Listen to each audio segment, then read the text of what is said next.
lợm thôi này.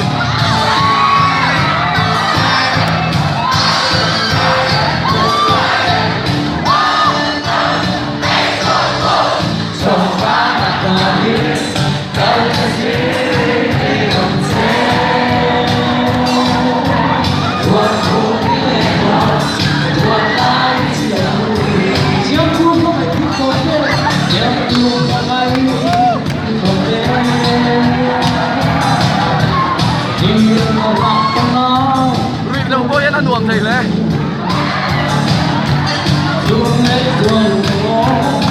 về ta